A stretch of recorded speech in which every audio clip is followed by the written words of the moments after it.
Hey guys, it's Jetpack, and I'm going to show you the interior of my tiny home inspired by Curse of Blackmoor Manor. First things first, I gotta take care of something much better. I'm going through the Nancy Drew series by HerInteractive and building a tiny home based on each game. So I started with the bathroom.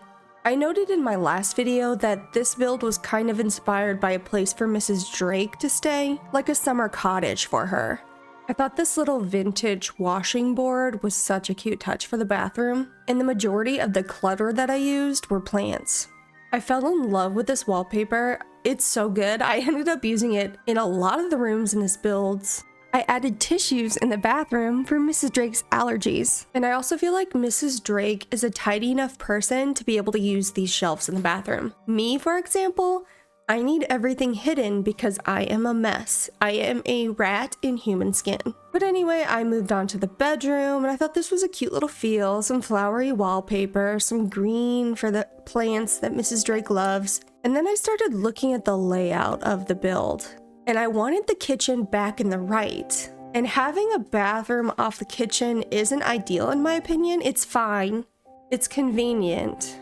But I don't think it's ideal for Mrs. Drake to have to go from her bedroom through the kitchen to the bathroom. So in my usual fashion, I moved everything around. I also felt that Mrs. Drake's bedroom was a little too long when I initially put it in, so putting it in this smaller area made sense. It's not like Mrs. Drake would spend much time in her room, right? She's gonna be out and gardening as much as possible. So I guess if you want to knock on her door in the middle of the night, you gotta be quick about it. That's one of my favorite second chances. She's so dramatic because that's the way I would want to react if somebody knocked on my door in the middle of the night. That game honestly has some of the best second chances. Between that and the carnivorous plant, which we'll get to, don't worry, it's top tier. Let me know in the comments which game has your favorite second chances. And then of course the next step was to move the bathroom down to where it was more convenient for Mrs. Drake and not directly off of my future build of the kitchen. Up next was my favorite room in this build. I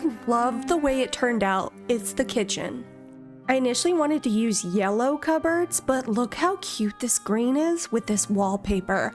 I love it.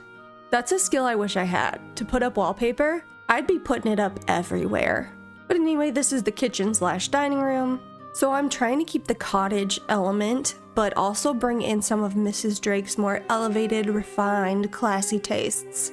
The most difficult space for me in this build was the living room. I just could not get the vibe right. I can't imagine Mrs. Drake having a television. After she ripped into Nancy during the game, she's all about gardening, she's all about books. So initially I made the bookcase the main focal point, and this was a mix of because I just felt it fit her personality better, and all the fireplaces in this game are huge. So I was struggling to find one that actually fit, but you'll see I found one that eventually did fit and fit the vibe, so I did a little bit of resituating. I also wanted to include tapestry as a little hint to Blackmoor Manor and these big family portraits, reminiscent of those in the Great Hall. Again, plants, and more plants. And I also threw in a little trophy here and there, just because I feel like Mrs. Drake would have gotten awards for her gardening, like her ancestors, but she's not one to show it off, so she kind of tucks it away. Mrs. Drake is proud of her heritage. She's not a prideful person. And finally, the part I was probably most excited for, the little greenhouse. I had thrown a bunch of things that I had found while I was building the other rooms into this room, things that I knew I wanted to see and use in here. So a lot of this part was just kind of re-shuffling, re-examining everything, seeing what worked, seeing what didn't work.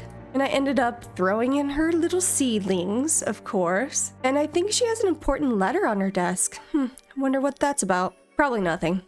And when I did my full build of Blackmoor Manor, which took forever, I didn't put in a cow plant. And that was something that somebody commented and I was like, oh my gosh, how did I not think of that? So this time I was absolutely sure to throw in a few different carnivorous plants. And that's it. That's my tiny home build based on Curse of Blackmoor Manor. Now, this is not the manor we know and love. It's a lot less creepy, but think of it as an inspiration. A cozy old English cottage made for Mrs. Drake. What do you think? Would you have done something differently? I'm going to add this as a shell in the gallery, so feel free to decorate if you want. Let me know what you hope to see on the wheel next time, and be sure to check out the other videos I have up. I've done Creature of Kapu Cave, I've done Last Train to Blue Moon Canyon, and now this. If you want to see more content like this, like and subscribe. Find us on other places. See you next time!